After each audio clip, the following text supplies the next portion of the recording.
Good day. Today I'll be reflecting on my Community Action Team meeting, otherwise known as the CAT. This meeting was held at 10 o'clock on Wednesday, and it's without change. If there's any issues with schedule, it's held monthly in our wing building, our main conference room, and it lasts between 45 minutes to an hour. The group meets monthly so that we can gather information about the different agencies or helping agencies in the community and what we can use to provide support for each other and others in the community. The group has various partners and members that attend. And as long as there's a representative from each office, then the meeting is successful.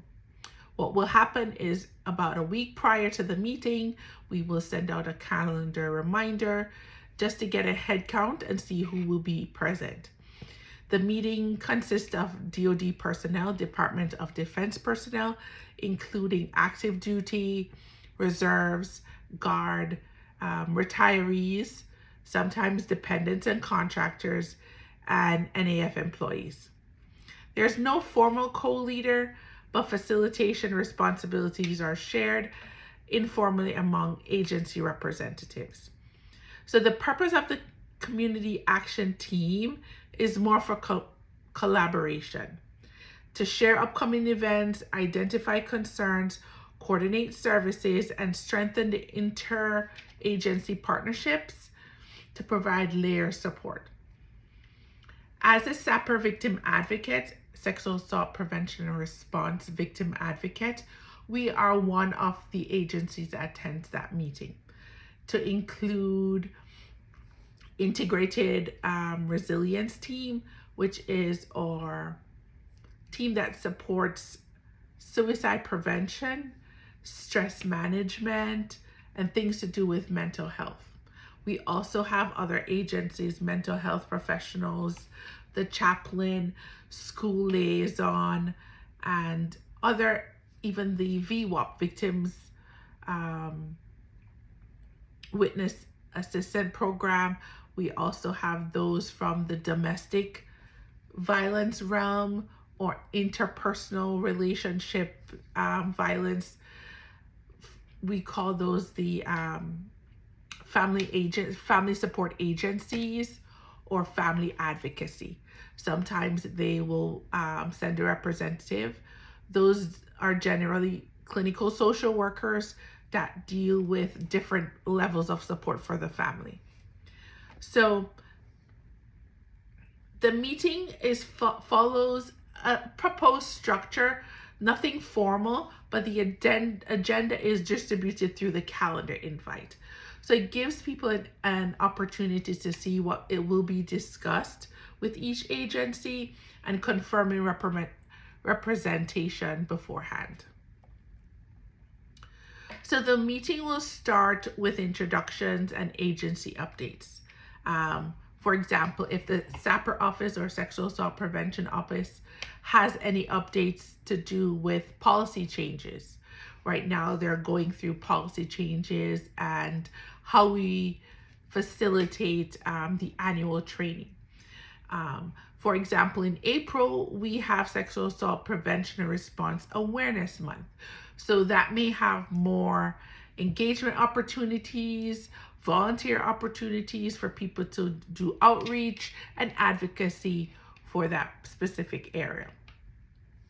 In terms of content, agents would bring their prevention events, their training opportunities, any emerging concerns such as resource gaps or response coordination challenges.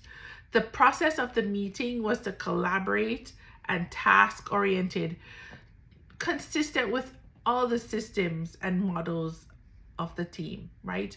Where each agency functions as an interdependent part of the team. What does engagement look like? It's moderate to high. Participation increase when discussions involve shared challenges, demonstrating the social interdependence theory, right? Members who more invested when goals overlapped. I observed functional groups roles emerge, such as information seekers, coordinators, and elaborators, consistent with the group dynamic research, right? But as a co-leader, I had to use certain tools to give a positive outcome to the engagement, right? I had to practice active listening. I had to use open-ended questions to get more information. And the whole goal is for a space for everyone to contribute. The one challenge I had encountered was just balancing collaboration and managing everyone in the room, right? Everyone respecting the space and everyone being able to have their voice heard, right? When agencies discussed overlapping concerns, conversations sometimes created pockets around the room and everyone was having their own discussions. So I had to stop for a moment and then we briefly discussed how to refocus. Let's refocus and then go through each concern by priority, which is the most urgent at the moment. Then I was able to acknowledge the importance of each topic and each concern, and then with those in the room, how we could provide support.